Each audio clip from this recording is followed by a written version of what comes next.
Machiavelli taught kings how to conquer nations. He showed them how to maintain power, how to command armies, how to rule empires. But if Niccolò Machiavelli were alive today and decided to write about modern relationships, about attention, about desire, his advice would be brutal, too direct, too honest, maybe even banned from polite society. This isn't self-help. This isn't about being nice or understanding or emotionally available. This is dark psychology. This is about power. And today, you're going to learn why chasing anyone, approval, attention, love, recognition, destroys your power completely. And more importantly, how to reverse the dynamic entirely so that they chase you. Stop chasing. Just take what's yours. This is not romance. This is strategy. This is survival. This is Machiavellian reality. Before we begin, I want you to drop this affirmation in the comments. I never chase. I attract. Because by the end of this video, you'll understand why that statement isn't arrogance. It's necessity. Let's start with a truth that nobody wants to admit. In Machiavelli's time, 500 years ago, power meant territory. It meant land, armies, gold, physical control over cities and kingdoms. Rulers fought wars over geography. They married for alliances. They killed for borders. Territory was everything. But today, in our modern world, power has transformed. It's no longer measured in miles or soldiers. Power today means attention. And whoever controls attention controls reality. Think about it. The most powerful people aren't the ones with the most money, though money helps. They're the ones with the most attention. The ones everyone thinks about, talks about, follows, obsesses over. And here's where it gets dangerous. Whoever chases attention loses it.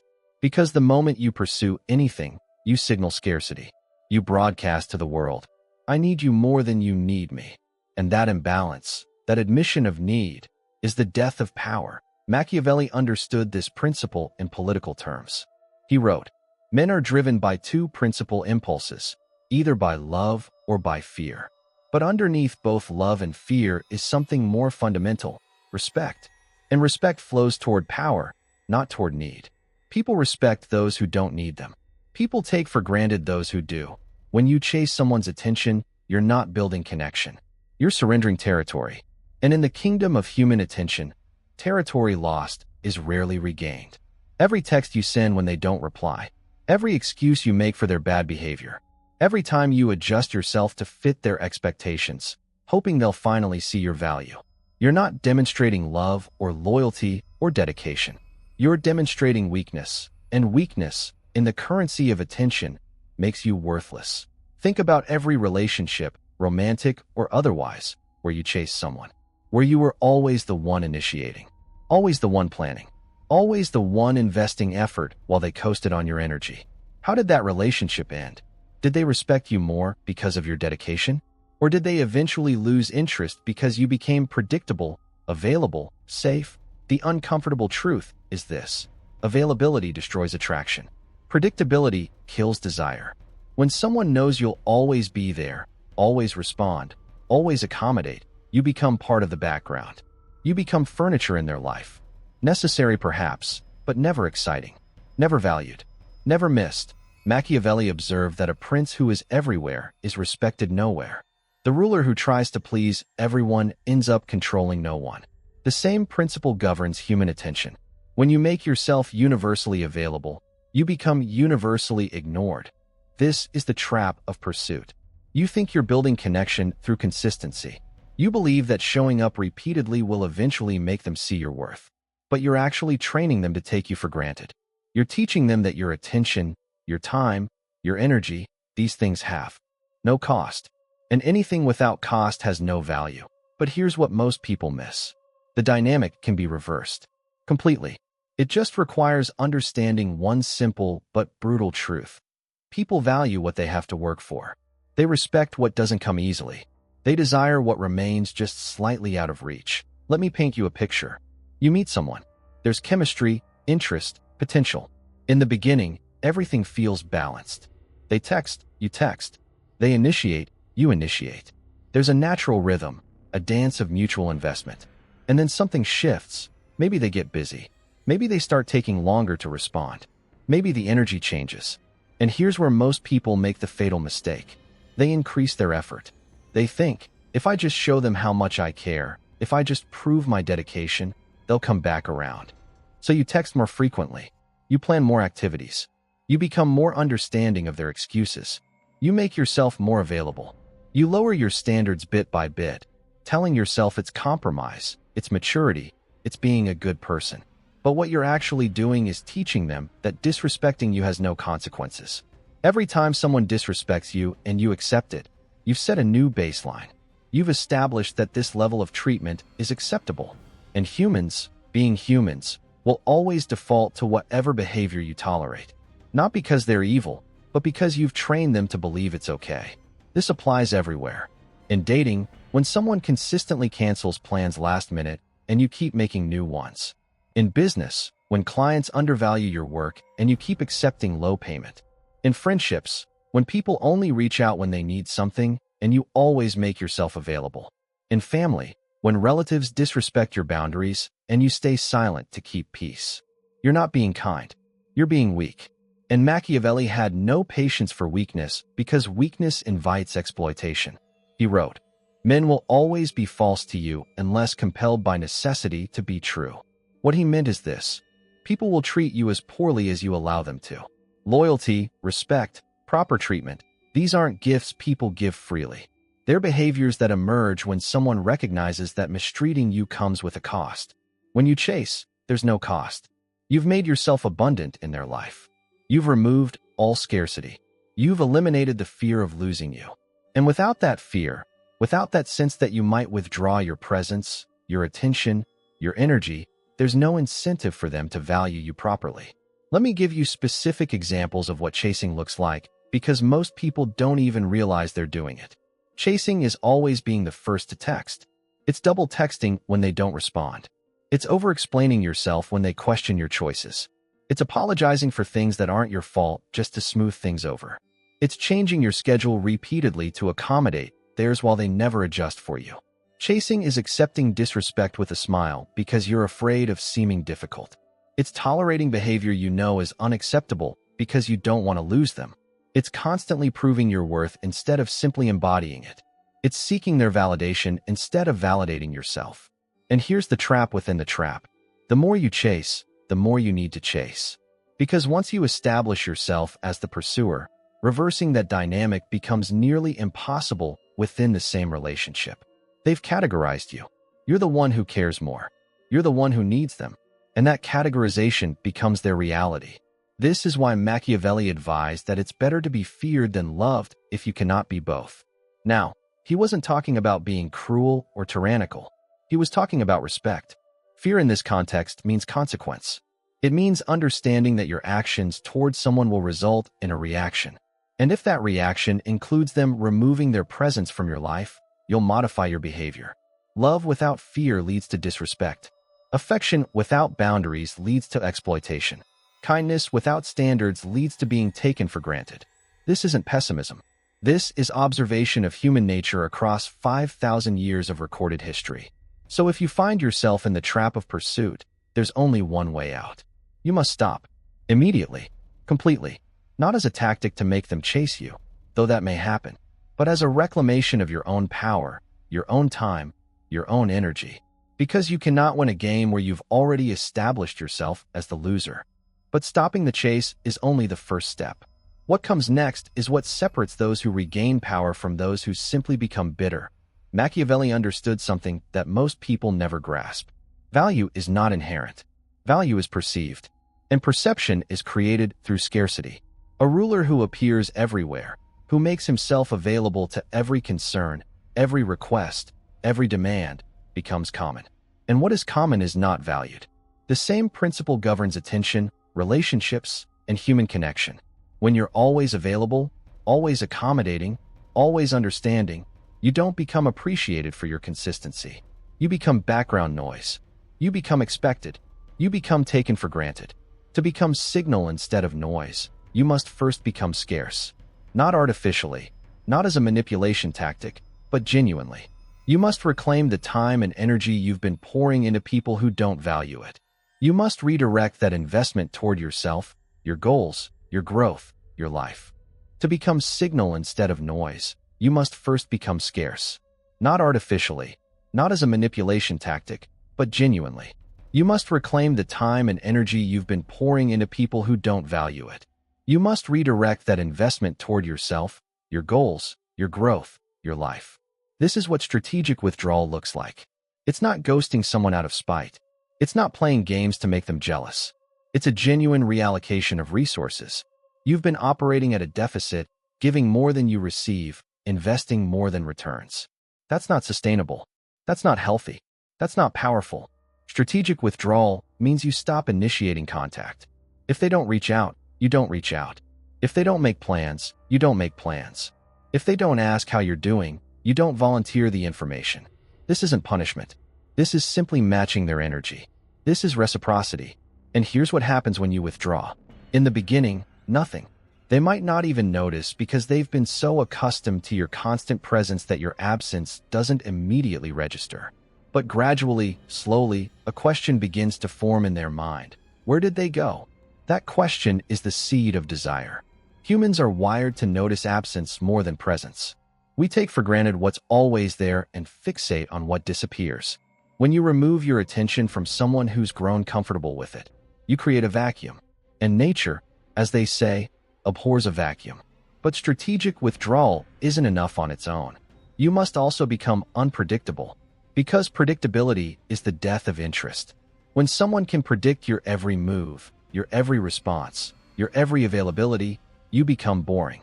Not because you're a boring person, but because you're a known quantity.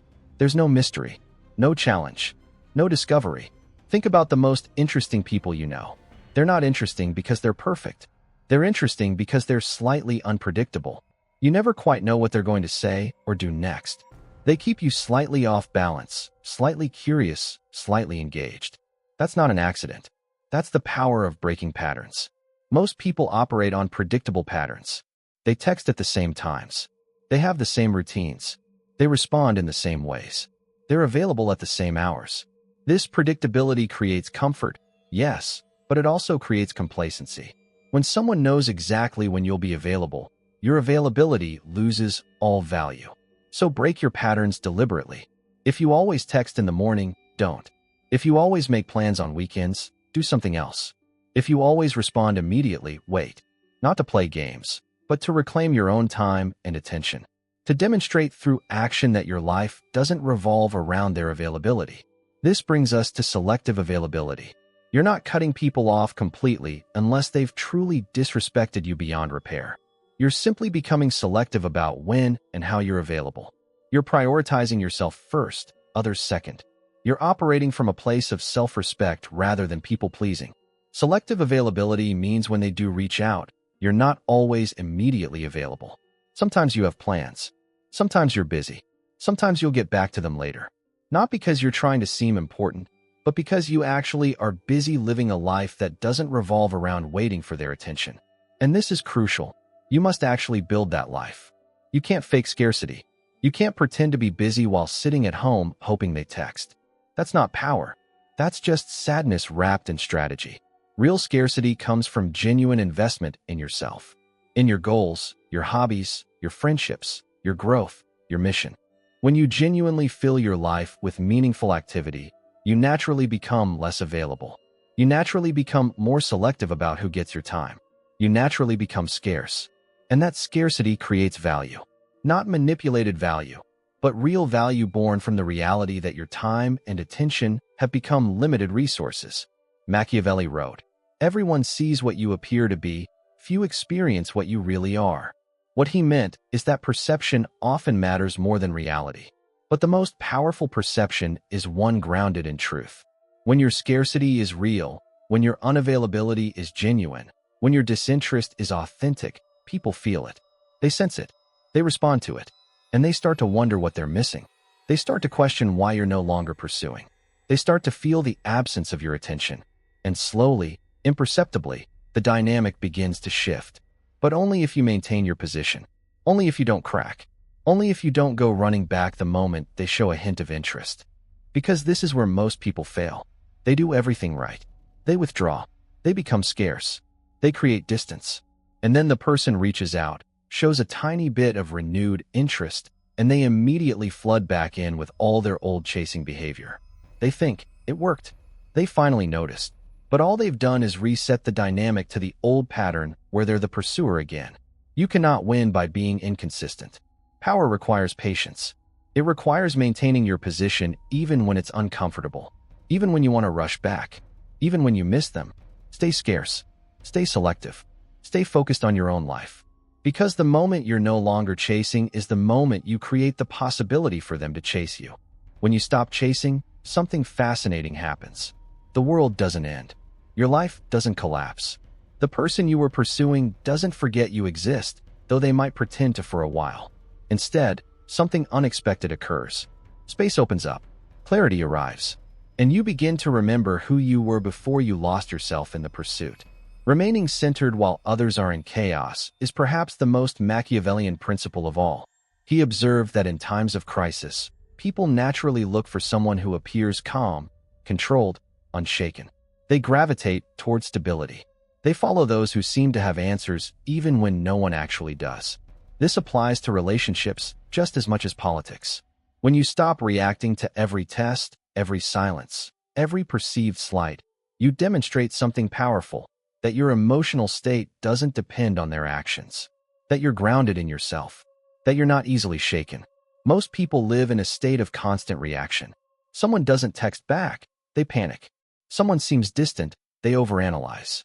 Someone expresses dissatisfaction, they immediately try to fix it. This reactive state is exhausting, and it broadcasts weakness. It tells everyone around you that you're easily manipulated, easily controlled, easily shaken. Remaining centered means you observe without immediately reacting. Someone doesn't text back? You notice, but you don't chase. Someone seems distant? You give them space rather than demanding explanation.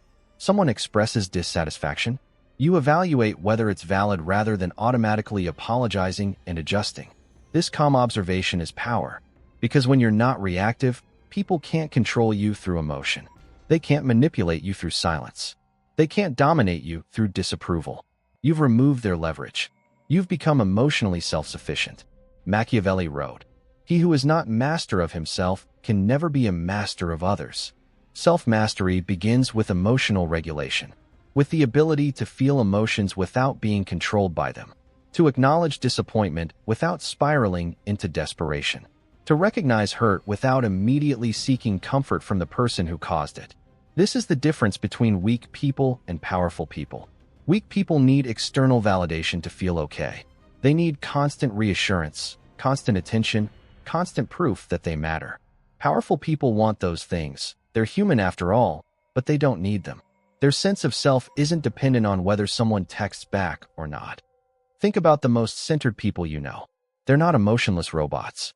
They feel things deeply, but they don't let those feelings dictate their actions.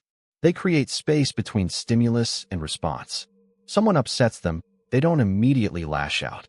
Someone disappoints them, they don't immediately chase for explanation. They pause. They breathe. They choose their response deliberately. This is what remaining centered looks like in practice. It's the pause before the reaction. It's the breath before the response. It's the observation before the judgment. And that pause, that space, that moment of self-control creates all the difference between power and weakness. When you remain centered while someone else is testing you, something interesting happens in their mind. They expected a reaction. They were prepared for your usual pattern of chasing, explaining, apologizing. But you don't give it to them. You remain calm. You remain stable. You remain unmoved. This breaks their pattern. It forces them to recalibrate. It makes them wonder what changed. Why aren't you reacting the way you used to? Why don't you seem bothered? What do you know that they don't? That curiosity becomes its own form of power. You've become unpredictable, and unpredictability is magnetic. To become signal instead of noise, you must first become scarce. Not artificially, not as a manipulation tactic, but genuinely. You must reclaim the time and energy you've been pouring into people who don't value it. You must redirect that investment toward yourself, your goals, your growth, your life. This is what strategic withdrawal looks like. It's not ghosting someone out of spite. It's not playing games to make them jealous. It's a genuine reallocation of resources. You've been operating at a deficit, giving more than you receive, investing more than returns. That's not sustainable. That's not healthy. That's not powerful. Strategic withdrawal means you stop initiating contact. If they don't reach out, you don't reach out. If they don't make plans, you don't make plans. If they don't ask how you're doing, you don't volunteer the information. This isn't punishment. This is simply matching their energy. This is reciprocity. And here's what happens when you withdraw. In the beginning, nothing. They might not even notice because they've been so accustomed to your constant presence that your absence doesn't immediately register. But gradually, slowly, a question begins to form in their mind. Where did they go? That question is the seed of desire. Humans are wired to notice absence more than presence. We take for granted what's always there and fixate on what disappears. When you remove your attention from someone who's grown comfortable with it, you create a vacuum. And nature, as they say, abhors a vacuum. But strategic withdrawal isn't enough on its own. You must also become unpredictable, because predictability is the death of interest. When someone can predict your every move, your every response, your every availability, you become boring. Not because you're a boring person, but because you're a known quantity. There's no mystery, no challenge, no discovery. Think about the most interesting people you know. They're not interesting because they're perfect. They're interesting because they're slightly unpredictable. You never quite know what they're going to say or do next. They keep you slightly off balance, slightly curious, slightly engaged. That's not an accident. That's the power of breaking patterns. Most people operate on predictable patterns. They text at the same times. They have the same routines. They respond in the same ways. They're available at the same hours. This predictability creates comfort, yes, but it also creates complacency. When someone knows exactly when you'll be available, your availability loses all value. So break your patterns deliberately. If you always text in the morning, don't. If you always make plans on weekends, do something else. If you always respond immediately, wait. Not to play games, but to reclaim your own time and attention. To demonstrate through action that your life doesn't revolve around their availability. This brings us to selective availability. You're not cutting people off completely unless they've truly disrespected you beyond repair. You're simply becoming selective about when and how you're available. You're prioritizing yourself first, others second. You're operating from a place of self-respect rather than people-pleasing. Selective availability means when they do reach out, you're not always immediately available. Sometimes you have plans. Sometimes you're busy. Sometimes you'll get back to them later. Not because you're trying to seem important, but because you actually are busy living a life that doesn't revolve around waiting for their attention. And this is crucial. You must actually build that life. You can't fake scarcity. You can't pretend to be busy while sitting at home hoping they text. That's not power. That's just sadness wrapped in strategy. Real scarcity comes from genuine investment in yourself, in your goals, your hobbies, your friendships, your growth, your mission. When you genuinely fill your life with meaningful activity, you naturally become less available. You naturally become more selective about who gets your time. You naturally become scarce. And that scarcity creates value. Not manipulated value, but real value born from the reality that your time and attention have become limited resources. Machiavelli wrote, "Everyone sees what you appear to be, few experience what you really are." What he meant is that perception often matters more than reality. But the most powerful perception is one grounded in truth. When your scarcity is real, when your unavailability is genuine, when your disinterest is authentic, people feel it. They sense it. They respond to it. And they start to wonder what they're missing. They start to question why you're no longer pursuing. They start to feel the absence of your attention. And slowly, imperceptibly, the dynamic begins to shift. But only if you maintain your position. Only if you don't crack. Only if you don't go running back the moment they show a hint of interest. When you withdraw, you create a vacuum. And that vacuum either gets filled by their investment or it doesn't. If it doesn't, if they make no effort to maintain the connection once you stop doing all the work, then you have your answer. They were never actually interested. They were just comfortable with your attention. And you saved yourself months or years of chasing someone who was never going to value you anyway. But if they do start investing, if they start reaching out, making plans, showing effort, then something real can develop. Because now the connection is based on mutual investment rather than your one-sided pursuit. Now you're both choosing each other actively rather than one person desperately clinging while the other passively accepts. Let me be specific about what letting them invest means in practice. When they text, you respond, but you don't write novels. You match their energy. If they send a short message, you send a short message. If they ask questions, you answer, but don't volunteer excessive information. You let them work to learn about you. You let them demonstrate curiosity. When they want to make plans, you have availability, but you don't rearrange your entire life. You have things going on. You have priorities. If they want to see you, they need to plan ahead. They need to fit into your schedule, not the other way around. This isn't about being difficult. It's about demonstrating that your time has value and structure. When they express interest, you acknowledge it, but don't over-reciprocate immediately. They say they miss you. You say thank you, but you don't immediately say it back. Let them sit with their own emotion for a moment. Let them feel what it's like to be slightly uncertain of your feelings. That uncertainty creates investment. They'll work harder to earn confirmation. Machiavelli wrote about the importance of maintaining a certain distance even from allies. Because familiarity breeds contempt, and too much accessibility breeds disrespect. This doesn't mean being cold or distant. It means maintaining boundaries, maintaining standards, maintaining the understanding that your presence is a privilege, not a right. Every time they invest effort and receive your positive response, you're training them. You're teaching them that effort toward you yields reward. That investment in you creates connection. That pursuing you leads to fulfillment. This is classical conditioning, and it's how all human relationships are structured whether we admit it or not. But the key is consistency. You cannot reward their investment one day and then chase them the next. You cannot let them put in effort on Monday and then be desperate for their attention on Tuesday. That inconsistency destroys the training. It confuses the dynamic. It tells them that your standards aren't real, that your boundaries aren't solid, that if they just wait, you'll go back to chasing. Stay consistent. Let them invest. Don't fill the gaps. Don't do their work for them. Don't explain what they should be doing. Just create space and see if they choose to fill it. And if they don't, that's information. That's them telling you through inaction that they're not willing to invest. Believe them. Move on. Don't chase. But if they do invest, if they start showing up, making effort, demonstrating that they value the connection enough to work for it, then you have the foundation for something real. Because now you know their interest is genuine. Now you know they're capable of effort. Now you know they see value in you beyond just accepting your constant attention. Investment flows upward toward value, never downward toward need. When you stop being needy and start embodying value, investment naturally begins flowing toward you. Let it. Receive it. Appreciate it. But never again be the one who gives everything while receiving nothing. Those days are over. You've learned the lesson. The person who invests more loses power. The person who creates space for investment gains it. Be the second person. Always. Now we reach the final principle, and perhaps the most difficult one to truly internalize. Detachment. Most people hear that word and think it means becoming cold, unfeeling, emotionless. That's not detachment. That's suppression.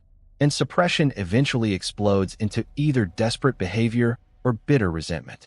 True detachment means caring without being controlled by that care. It means interest without desperation. It means connection without dependency. It means presence without neediness. This is the highest form of power because it makes you genuinely independent of other people's actions while still allowing meaningful connection.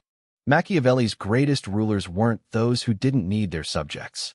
They were those who wanted prosperity for their kingdom, but didn't desperately crave personal validation from every citizen. That detachment from personal need allowed them to make clear decisions, to lead without fear, to act with authority rather than anxiety.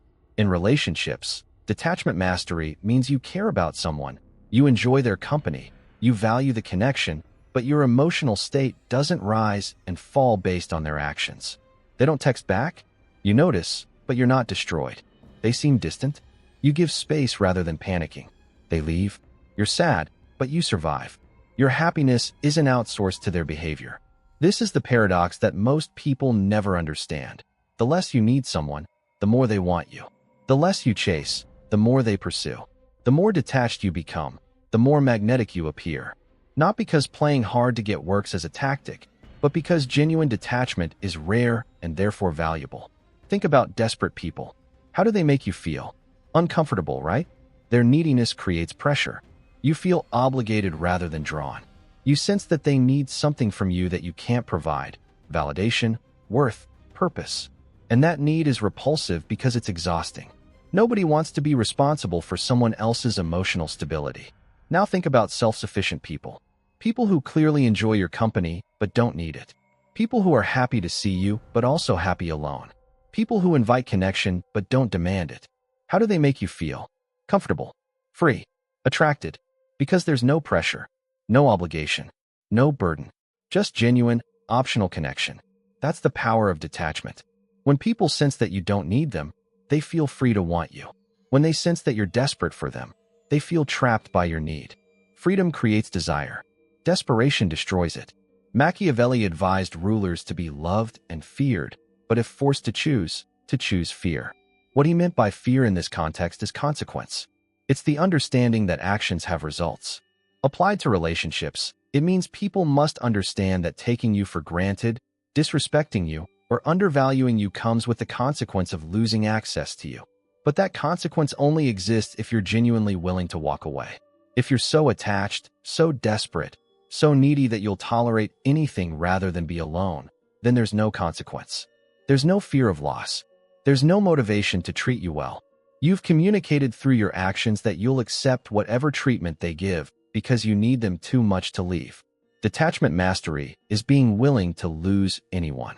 Not wanting to, not hoping to, but being willing to if they demonstrate that they don't value what you bring. It's the acceptance that some connections aren't meant to last, and that's okay. It's the understanding that staying with someone who doesn't value you is worse than being alone. This mindset changes everything. When you're genuinely okay with being alone, you start making decisions from power rather than fear. You stop tolerating disrespect because you're not afraid of the consequence. You set real boundaries because you're willing to enforce them. You walk away from situations that don't serve you because you know your peace matters more than any connection. And here's what happens when you achieve that level of detachment. People sense it. They feel the shift. They recognize that you're no longer desperate for their presence. And that recognition makes you instantly more valuable in their eyes. Because now you're rare. Now you're someone who won't tolerate poor treatment. Now you're someone who knows their worth. And that worth is magnetic. But I need to be clear about something. Detachment isn't about pretending you don't care when you do. It's not about playing cool while secretly obsessing. That's just another form of neediness wrapped in performance. True detachment comes from inner work, from building a life so fulfilling that no one person can make or break your happiness. Build yourself. Pursue your goals. Invest in friendships. Develop hobbies. Create purpose beyond relationships. When your life is genuinely full, when you're genuinely engaged in meaningful pursuits, detachment comes naturally. You're not faking disinterest. You're genuinely busy with your own life. You're genuinely fulfilled by your own existence. From that place of fullness, you can connect with others authentically, not from need, but from abundance, not from desperation, but from choice. And connections built from that foundation are infinitely more powerful than connections built from fear of being alone. This is what Machiavelli understood about power. Real power comes from self-sufficiency, from not needing what you want, from being complete within yourself while remaining open to connection with others. That's the balance. That's the mastery. That's the state that makes you untouchable. When you stop chasing, create scarcity, remain centered, let others invest, and master detachment, something remarkable happens.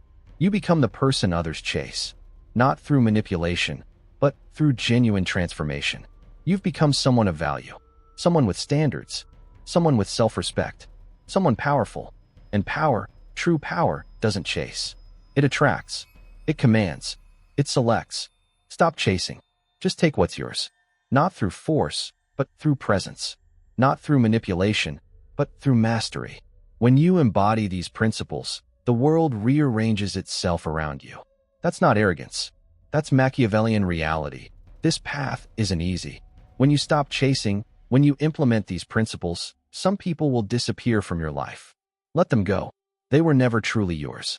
They were comfortable with your attention, but unwilling to reciprocate effort. Those connections weren't serving you. They were draining you. The people who matter, the connections worth having, will notice the change. They'll recognize that you've evolved. They'll see that you're no longer available for one-sided dynamics. And they'll either step up and match your energy, or they'll reveal that they were never capable of equal investment. Either way, you win. Either way, you gain clarity. Some people will try to test you harder when they sense you've changed. They'll push boundaries to see if your transformation is real or temporary.